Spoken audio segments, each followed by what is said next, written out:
ব্যাঙ্গালোর গিয়ে 2 দিন রেস্ট নিয়ে বেরিয়ে পড়েছি ঘুরতে যাওয়ার জন্য। তো দিদি জিজ্ঞাসা করলো কোথায় যাবে, আমি বললাম তোমার যেখানে ভালো লাগে তুমি সেখানে নিয়ে যাও। আর সামনে যে বিল্ডিংটা দেখলে ওটা হচ্ছে ব্যাঙ্গালোরের সব থেকে বড় বিল্ডিং। আর ঢুকেই মেয়ে ট্রেন গাড়ি দেখেছে, সেটা চড়বার জন্য বাহানা করছিল, তো ওর মনি উঠিয়ে দিল ট্রেন গাড়িতে। এদিকে মেয়ে ট্রেন চড়ছে আর আমরা গেলাম একটা পুলের পাশে, দেখলাম বোট দাঁড় করানো, ভেবেছিলাম চড়বো কিন্তু সেটা বন্ধ ছিল। সেখান থেকে চলে গেলাম রেস্টরুমে, মলের রেস্টরুমটা খুবই পরিষ্কার ছিল।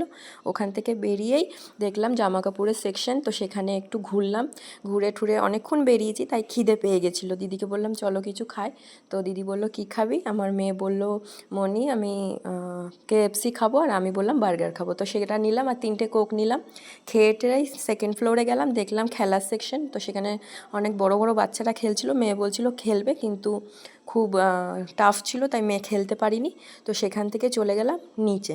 মেন যা করতে গেছিলাম, বই দেখতে গেছিলাম থিয়েটারে, সেখানে আফতার মুভি দেখতে গেছিলাম। খুবই সুন্দর ছিল বইটা।